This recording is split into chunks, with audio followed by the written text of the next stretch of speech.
Irmãos, nós vamos ouvir a palavra do Senhor e nós vamos continuar no mesmo espírito de adoração, reverência à palavra do Senhor. E eu estou muito alegre de ter o pastor Carlos aqui nessa noite. Tem alguns irmãos em Cristo assim que você ouve falar dele, sabe quem é e você se sente assim amigo íntimo, entendeu? Você nunca pegou na mão do cara, você nunca falou com o cara nem sabe que você existe, mas você se sente íntimo dele. Então, há muito tempo eu ouço as mensagens do pastor Carlos, o ministério do pastor Carlos, e tem aquelas coisas assim, pastor, que a gente pensa e a gente tem medo de falar. Aí quando a gente vê alguém mais experiente falando, a gente fala, é isso aí, né? É isso aí. O pastor Carlos Macorde e a sua esposa Pamela, faz sim, só o pessoal, é isso, a Pamela está aqui na frente, pastor querido, Deus nos deu a honra e o privilégio de tê-lo aqui nessa noite. Faz um pouquinho de tempo que eu estou tentando convidá-lo a vir, porque é uma palavra muito boa, me abençoa muito o que ele pensa, o que ele entende das Escrituras, e que bom que ele está aqui. O pastor Carlos, ele já pastoreou um tempo em São José dos Campos, 2 tempos em São José dos Campos, depois de voltar para os Estados Unidos, voltou para cá, agora ele está ali na igreja Batista em Alphaville, junto com outros pastores, numa igreja servindo ali o Senhor. E que bom, viu, pastor? Que bom que o pastor aceitou o convite. O pastor Carlos é amigão do pastor Tomás também. Que bom que ele está aqui. Nós vamos orar e meu coração está muito alegre de receber o irmão aqui, viu? Que o irmão se sinta em casa e que use a palavra do Senhor mais uma vez para edificar as nossas vidas. Vamos orar, irmãos? Amém? Vamos orar? Senhor Deus, obrigado pela vida do pastor Carlos. Obrigado porque ele tem nos abençoado com aquilo que o Senhor tem dado a ele. E agora aqui na nossa igreja, na nossa comunidade, com os nossos irmãos, discípulos de Cristo Jesus, que o Senhor use o irmão Carlos para poder alimentar a nossa alma, para continuar dando a palavra do Senhor, para que possa dar sentido para a nossa vida. Use esse pastor querido para a honra e glória do teu nome, em nome de Jesus. Amém.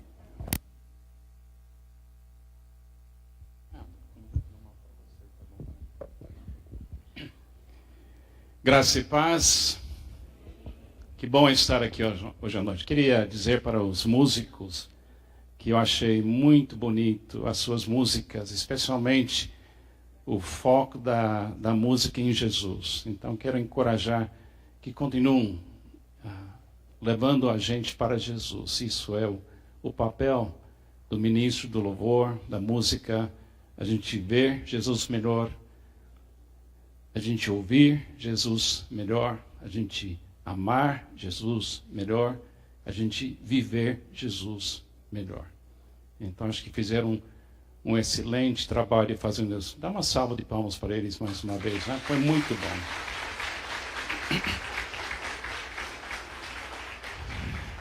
Eu tenho uma longa história aqui no Vale do Paraíba. Eu cheguei em São José dos Campos em 1980 e junto com a minha esposa Pamela e nossos 3 filhos pequenos, fundamos o Templo Batista Bíblico que fica na Avenida São João, lá em São José dos Campos.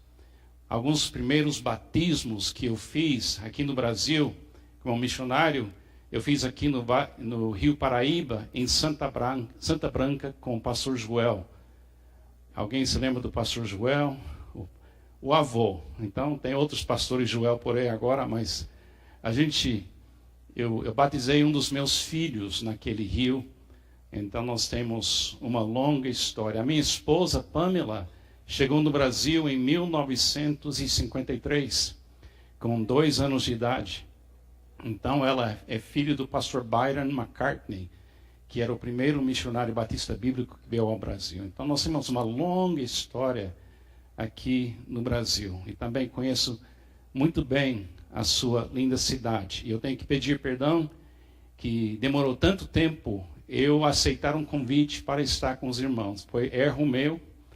Eu deveria ter chegado muito mais cedo, mas espero que Deus permita que a gente volte outras vezes e falar de Jesus. Eu fico muito contente sabendo que vocês estão crescendo em Cristo Jesus. Amém?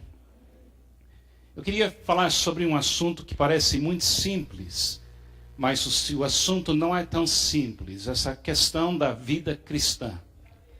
Tem coisa na vida que a gente só aprende errando. Alguém já descobriu isso?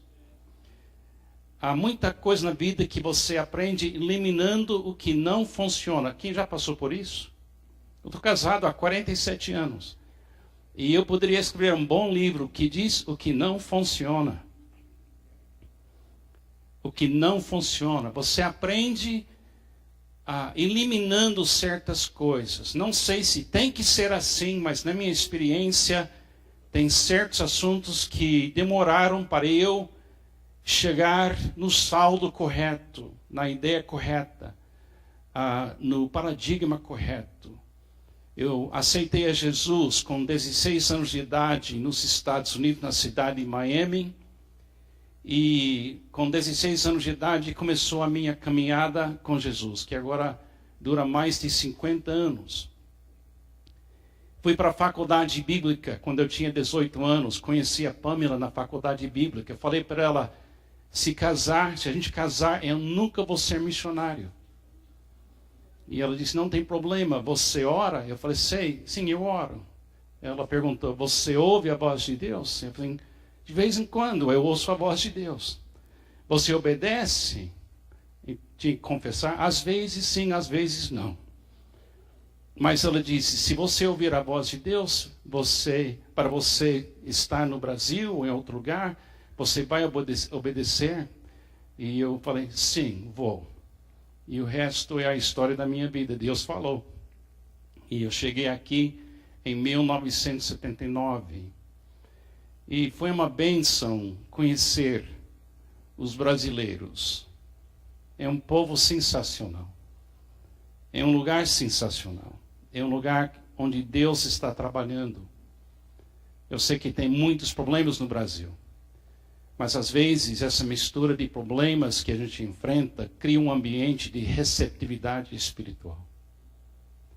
Eu não sei se o Brasil estaria tão aberto para Jesus se não fosse a confusão que nos cerca cada dia. Eu acho que Deus usa circunstâncias assim para educar a nossa fé. Então eu tenho essa longa caminhada com Deus e demorou mais de 22 anos eu responder essa pergunta: o que é a vida cristã? Quero te fazer 3 perguntas. A primeira delas, pense e responda, por favor, dizendo amém quando eu peço para você responder a pergunta. Quem aqui tem certeza absoluta, por causa da morte, sepultamento e ressurreição de Cristo, que todos seus pecados são eternamente perdoados? Diga amém. Gente, isso é milagre. O fato que você pode dizer, não há nenhuma acusação que me alcança mais. Não há condenação para aqueles que estão em Cristo Jesus. Graças a Deus, a Igreja Evangélica Brasileira responde essa pergunta de uma forma linda e convicta. Não importa a denominação. Estamos unidos com esse fato. Cristo foi suficiente na cruz para nos perdoar. Amém? Segunda pergunta. Quem aqui, por causa da morte, sepultamento e ressurreição de Cristo, você tem a plena certeza, se você morresse neste exato momento, você iria diretamente para a presença de Deus? Diga amém. Isso é outro milagre. Que Ele tirou de nós o medo da morte. Eu não quero morrer, não quero passar pelo processo da morte. Mas da morte não tenho mais medo. Porque quem crê em Cristo nunca morrerá. Isso é milagre de Deus. Agora a terceira pergunta. Quem aqui tem certeza absoluta, por causa da morte, sepultamento e ressurreição de Cristo, que uma vida perfeita habita em você neste exato momento? Diga amém. Que susto, hein? Que susto! Realmente crer que uma vida perfeita vive em uma pessoa tão imperfeita como eu? Mas a Bíblia fica clara, gente. O Espírito Santo, o Espírito de Cristo vive em todo cristão. Nós temos uma certeza profunda que Jesus é suficiente para nos perdoar.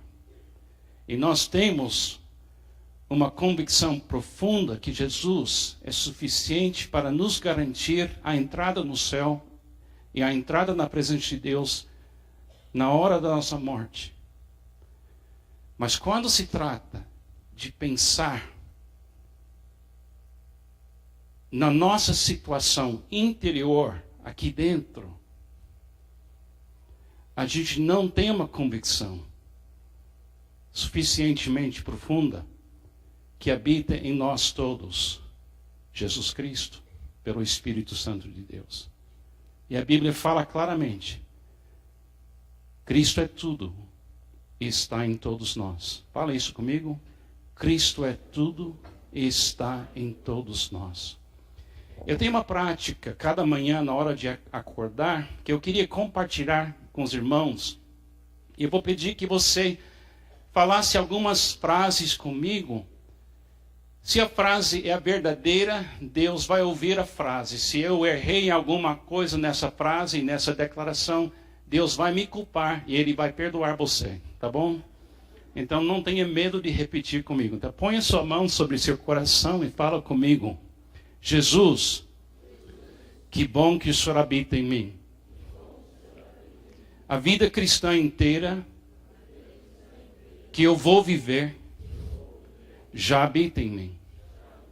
Porque para mim, o viver é Cristo. Não sou mais eu quem vive, mas Cristo vive em mim. Cristo é tudo. Está em todos nós. Amém. Agora eu quero explicar como eu cheguei até essa declaração. E como é que Deus tinha que me levar numa jornada de 22 anos, a maior parte já como pastor consagrado, vivendo com um certo tipo de confusão sobre o que é a vida cristã. Vamos andar juntos bem rápido e a gente vai aprender juntos. Imagine que isso dentro da sua cabeça é todas as coisas você já ouviu falar sobre o assunto, a vida cristã. Se você ouve, por exemplo, rádio cristã aqui no Brasil, você tem uma salada na sua cabeça. Nós estamos sendo inundados com informação inútil, errada e muita coisa boa também. Mas tudo isso cai dentro de nós. Vai dentro das nossas emoções, as nossas mentes e faz uma salada na cabeça da gente. Então, se você perguntasse para um cristão em qualquer lugar aqui no Brasil o que é a vida cristã, prepare-se para ouvir uma salada de respostas.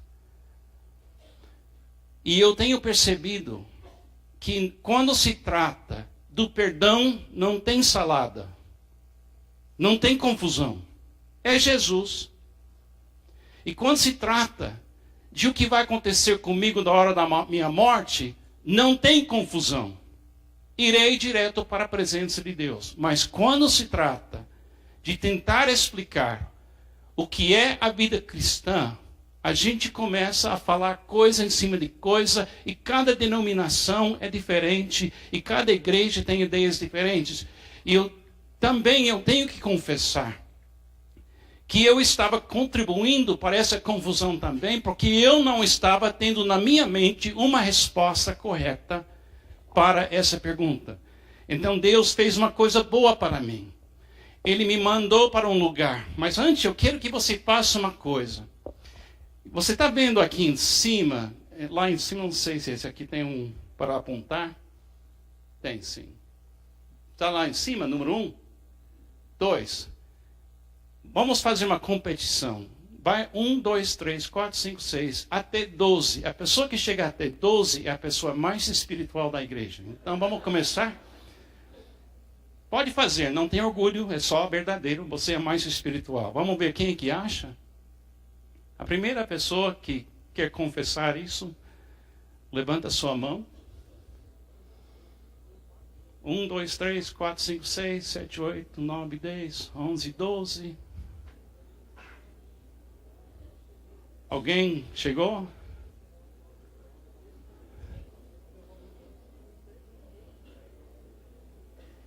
Achou? Uma pessoa aqui atrás?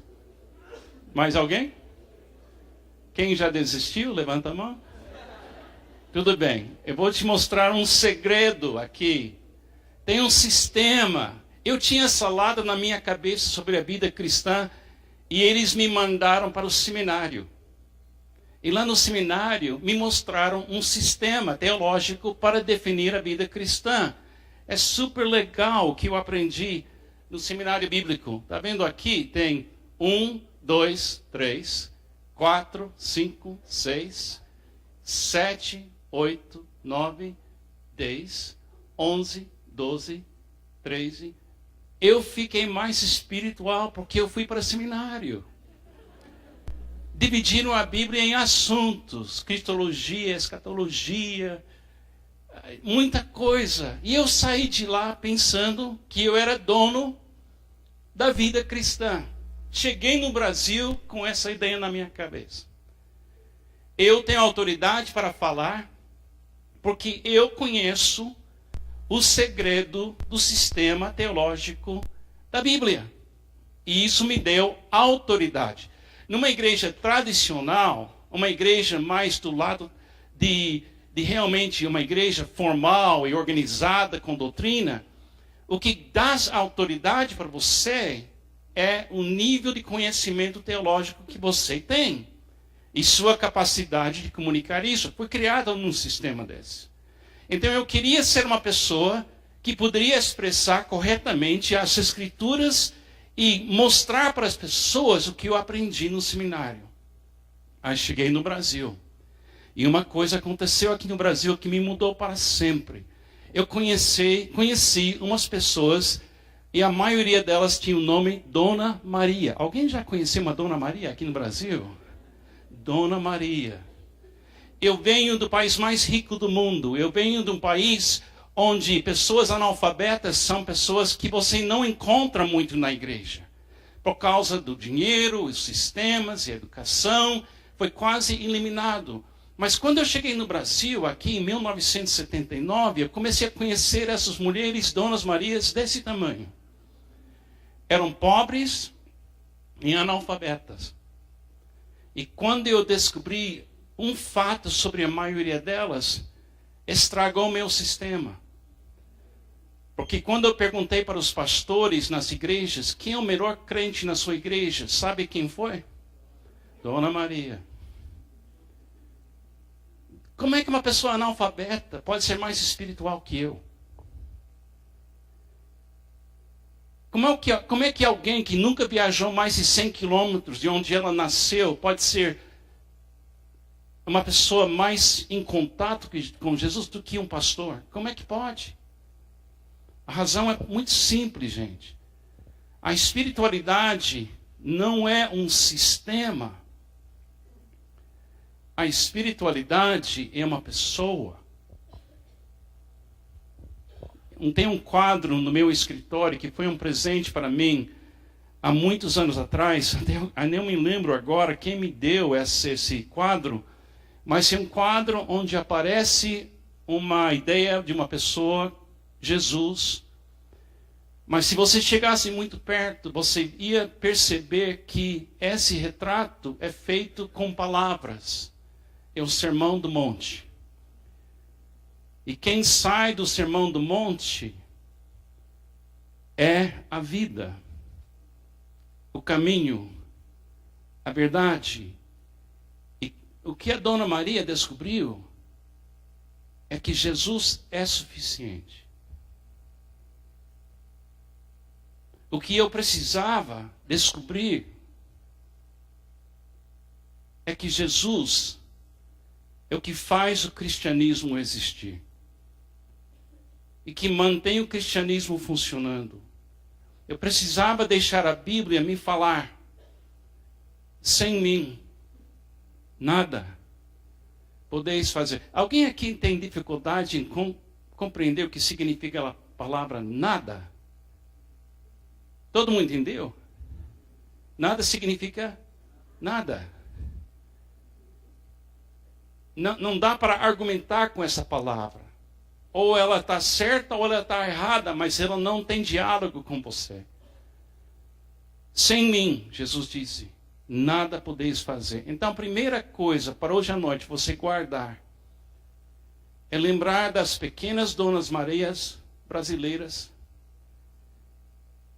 que nos mostraram que Jesus faz muito quando Ele encontra nada em nós. Jesus não precisa do meu conhecimento. Ele é a verdade. Ele precisa da minha cooperação. E foi isso que Dona Maria tem. Eu dou graças a Deus que Ele me tirou de uma cultura que tinha tudo, para eu conhecer ela, que tinha nada, mas tinha mais do que de Jesus do que eu tinha. E ela se tornou a minha libertação. E meu exemplo, que quem tem Jesus não tem falta de nada. Pode falar isso comigo? Quem tem Jesus não tem falta de nada. Vamos fazer uma pequena experiência aqui, porque vamos ensinar mais uma verdade antes de a gente correr um pouco com a mensagem. Vocês vão ler isso comigo pela fé, porque funciona. Vai ser difícil no início, mas aos poucos você vai pegar o jeito. Então começa a ler comigo lá em cima. De acordo com uma pesquisa de uma universidade inglesa, não importa em qual ordem as letras de umas palavras estão, a única coisa importante é que a primeira e últimas letras estejam no lugar certo. O resto pode ser uma bagunça total, que você ainda pode ler sem problema. Isso é porque nós não lemos cada letra isolada, mas a palavra como um todo. Show de bola. Aqui tem uma regra na espiritualidade. Jesus é alfa e ômega. Você quer ter uma teologia boa? Começa com Jesus, termina com Jesus. O resto no meio pode ser uma bagunça total, mas ainda dá para alguém entender o que você está dizendo. Todo pregador aqui, começa com Jesus, termina com Jesus e valeu o culto. Começa com Ele, termina com Ele e valeu. Isso é Dona Maria. Ela começa com Jesus, termina com Jesus. O resto pode ser uma bagunça total, mas Deus dá para ela uma teologia correta. Uma outra coisa na vida espiritual. Lê este texto aqui comigo. Este pequeno texto serve apenas para mostrar como a nossa cabeça consegue fazer coisas impressionantes. Reparem nisso. No começo estava muito complicado, mas nessa linha sua mente vai decifrando o código quase automaticamente, sem precisar pensar muito, certo? Pode ficar bem orgulhoso disso, sua capacidade merece parabéns. Tem um outro fato sobre o ser humano. O ser humano foi criado para simplificar coisas e não complicar coisas. Se sua teologia é complexa, não é de Jesus. Porque quem conhece corretamente a Bíblia e Jesus, durante seu caminhar na vida cristã, vai simplificar coisas e não complicar coisas. Me parece que aqui no Brasil tem uma crença assim. Se é simples, por que não complicar? Tem dinheiro para ganhar na complexidade. Pessoas cobram caro para você admitir que você não consegue. Aí eles cobram muito dinheiro de você para explicar como você pode fazer alguma coisa. Jesus não foi assim. A teologia bíblica não é complexa, é simples. Outra regra na espiritualidade. Você consegue encontrar duas letras B abaixo? Consegue? Quem achou? Levanta a mão. Tudo bem.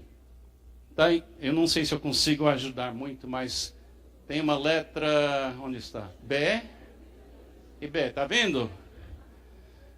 Imagine que B significa bom e R significa ruim. Como é que você evita deixar o ruim dominar você? Escolher ver o bom. Tem uma regra na espiritualidade, na vida cristã. O que ganha sua atenção, ganha você. Fala isso comigo. O que ganha sua atenção, ganha você. Uma regra. Cada manhã, na hora de acordar, ache Jesus. E durante o dia inteiro, não tire seus olhos de Jesus. As coisas vão simplificar e o que é ruim, você nem vai perceber. Você está tão focado em Cristo que você não vê o ruim. O ruim existe, e muito. Mas Jesus deve ser o nosso foco. Isso é fácil, você consegue encontrar um? Consegue achar um 6 no meio de tanto 9? Quem achou? Por que está ficando mais fácil? Porque hábitos espirituais vão ajudar você a ficar focado cada dia, cada vez na sua espiritualidade. Isso aqui é mais fácil. Não é tão difícil. Consegue? Existe poder na vida cristã. A vida, inspiração, devoção e ação. Agora, eu vou correr agora.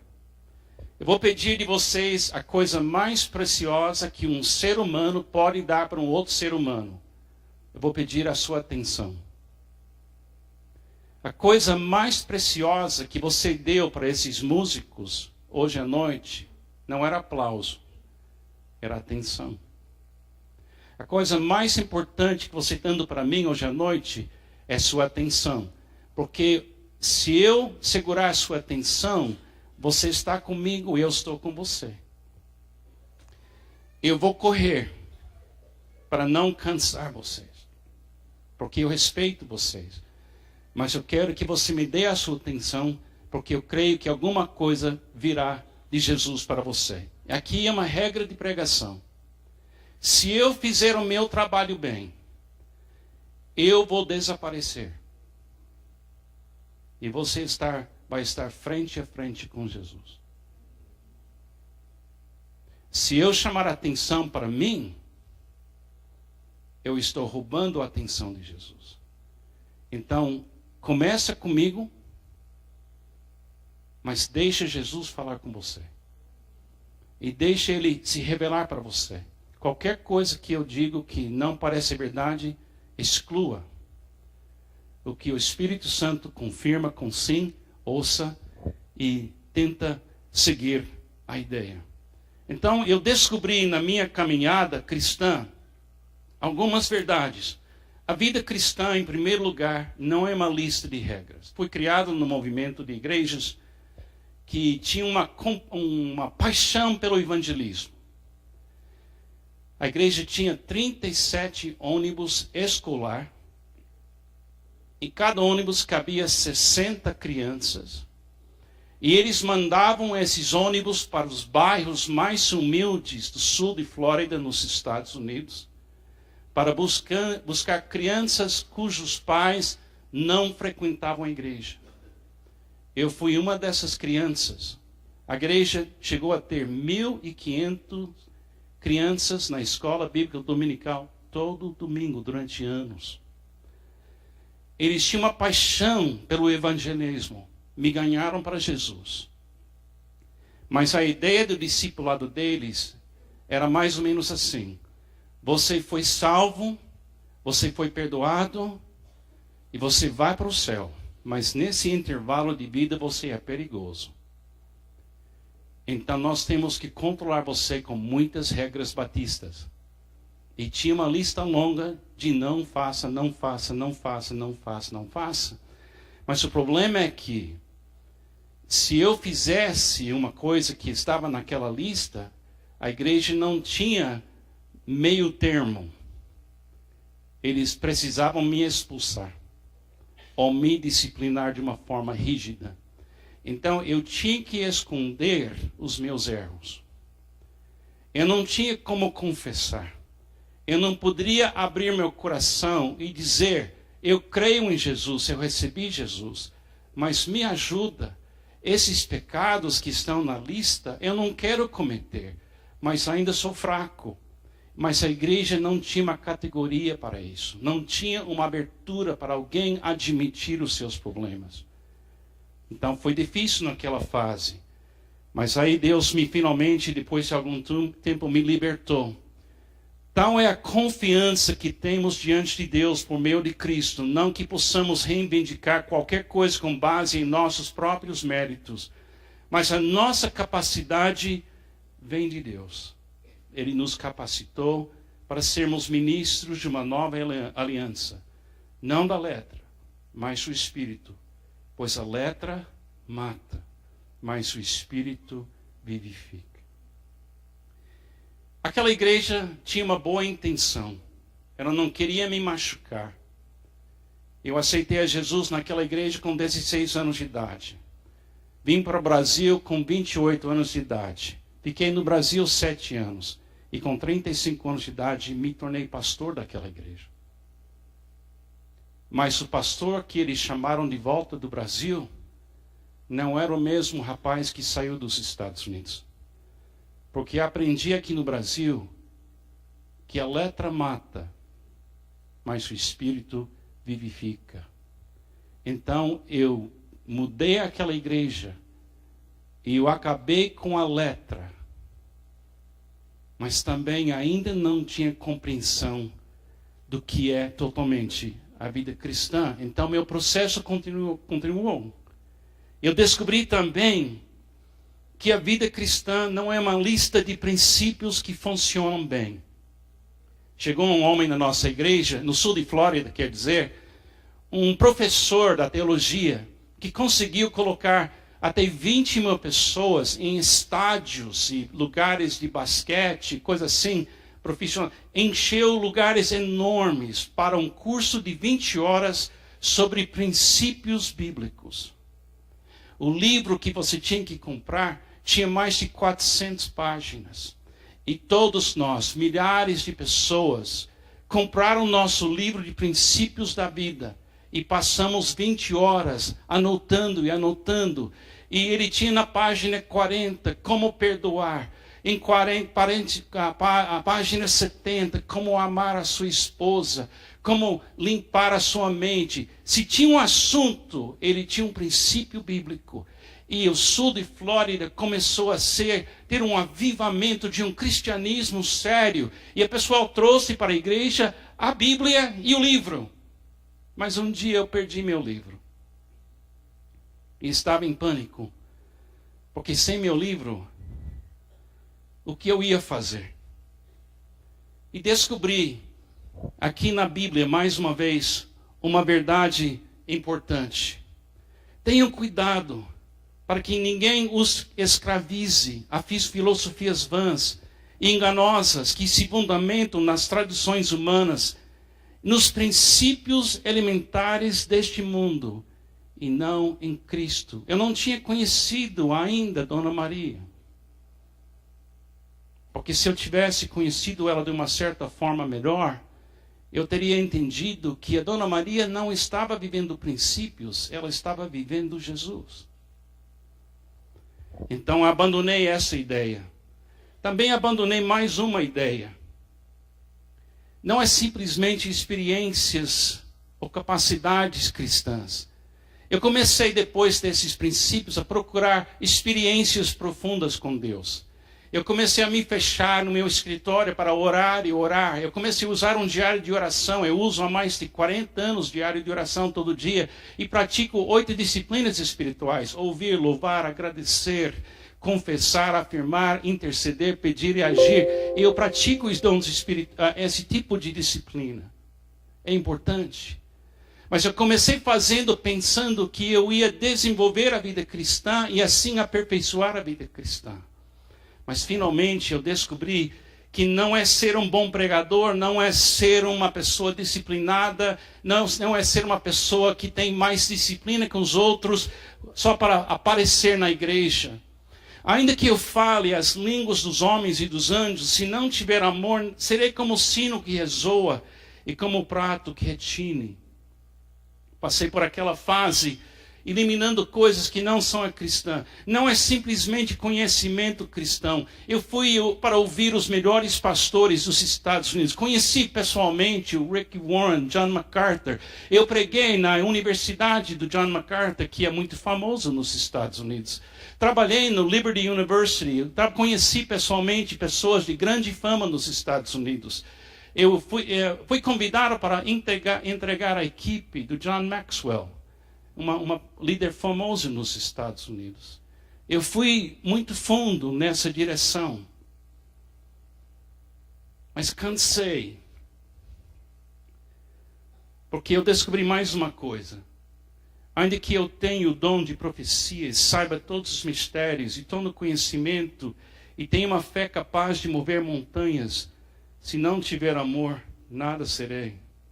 Depois eu passei por uma fase de generosidade. Eu entrei numa área de obras sociais, e cuidar dos pobres, e levar a minha igreja a cuidar de gente necessitada. Eu pensei que eu achei a vida cristã, fazendo tudo aquilo. Ainda que eu dei aos pobres tudo que eu possuo, entregue o meu corpo para ser queimado, se não tiver amor, nada me valerá. Então eu cheguei nessa pergunta: o que é então? O que é a vida cristã?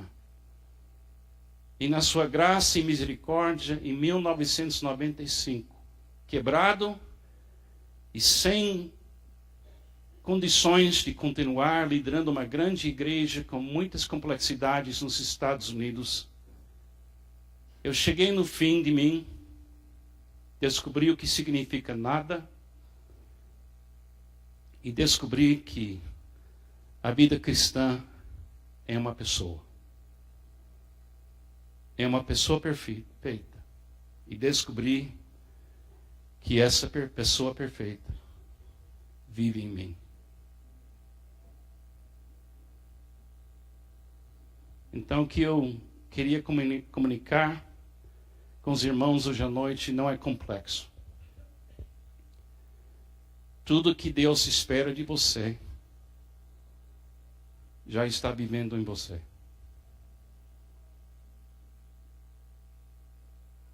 Ele não precisa da sua inteligência.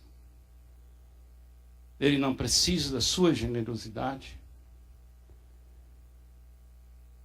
Ele não precisa da sua disciplina.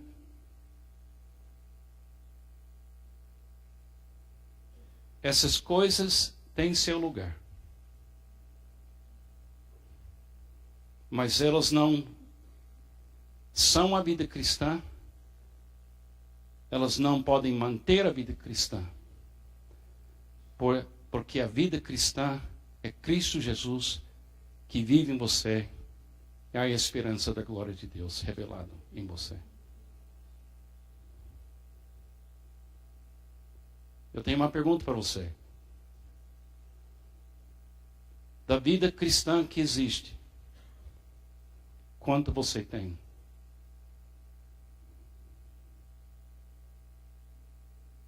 Cristo é? Cristo é? Cristo é? Da vida cristã que existe, quanto você tem? Não tenha medo de falar. Da vida cristã que existe, quanto você tem? Então, eu deveria tratar você como igual a mim. Em Cristo, não tem escravo, não tem livre, não tem homem, não tem mulher, não tem judeu, não tem gentio. Porque somos um em Cristo Jesus. Deixa eu fazer a pergunta de novo. da vida cristã que existe, quanto você tem? Esse tudo tem um nome? Os músicos cantaram bem, não é? Porque cantaram várias vezes. Eu sou teu. Eu te quero. Seu papel não é criar ou manter a vida cristã. Seu papel é receber cada dia pela fé a medida do amor de Deus que Jesus quer que você entregue neste mundo. Então, quero te ensinar como viver a vida cristã. Porque a vida cristã é Jesus. Como viver Jesus? Então, põe a mão aberta assim e fala comigo essas palavras. Receber. Levanta a mão. Se alegrar. E repartir. Receber, se alegrar e repartir. Vamos mudar as palavras. Fé, esperança e amor. E a maior desses três é o amor.